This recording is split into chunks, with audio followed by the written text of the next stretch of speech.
જીપીબીએસના કિરણભાઈ અને Dharmeshbhai at this ટાઈમના founder Subhashbhai ડોબરિયાની શુભેચ્છા મુલાકાતે જીપીબીએસ એક્સપોના silver sponsor at this time સમાચારને ખૂબ સારો પ્રતિસાદ મળી રહ્યો છે. ગાંધીનગર ખાતે આયોજિત જીપીબીએસ 2025ને સારા પ્રતિસાદ મળી રહ્યા છે. જીપીબીએસ એક્સપોના silver sponsor at this time સમાચારની મુલાકાતે મહેમાન કિરણભાઈ અને ધર્મેશભાઈ એટ ધીસ ટાઈમના ફાઉન્ડર સુભાષભાઈ ડોબરિયા સાથે મુલાકાત કરી અને પોતાનો પ્રતિભાવ આપ્યા.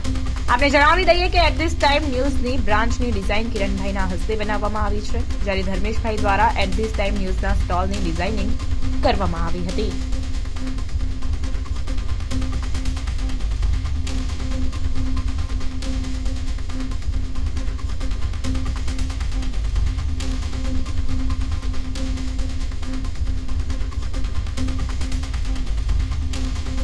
આઈડી ધર્મેશ પટેલ. ધર્મેશભાઈ, જીપીબીએસ 2025નું આયોજન થઈ રહ્યું છે, ત્રીજો દિવસ છે, શું કહેશો? આયોજન બહુ ખૂબ જ સરસ છે અને એકદમ પ્રીમિયમ અને ક્વોલિટી લોકો અહીંયા વિઝિટ કરી રહ્યા છે.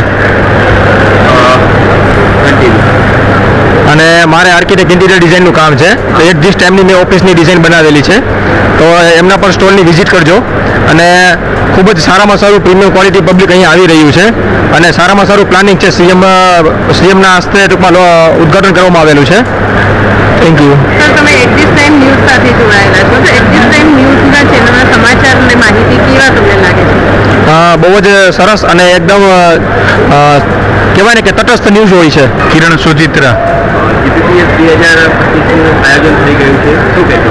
બહુ ખૂબ સરસ આયોજન કર્યું છે. ટૂંકમાં કહું ને તો કે એકદમ વેલ પ્રિપેર અને વેલ સારામાં સારું ટૂંકમાં આયોજન થયેલું છે. સીએમના હસ્તે ઉદ્ઘાટન થયું, આજે ત્રીજો દિવસ છે, કઈ રીતનું ક્રાઉડ જોવો છે?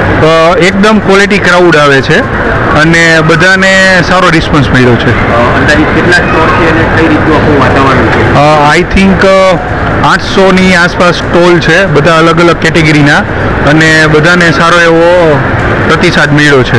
આવતીકાલે છેલ્લો દિવસ છે, હજી વધારે ક્રાઉડ જોવા મળે, કઈ રીતનું? હા, કાલે આના કરતાં પણ આઈ થિંક 3 થી 4 ગણો ક્રાઉડ જોવા મળશે. વધારે લોકો આવે, આવતીકાલે છેલ્લો દિવસ છે, શું મેસેજ એટ ધીસ ટાઈમના માધ્યમથી દેશો?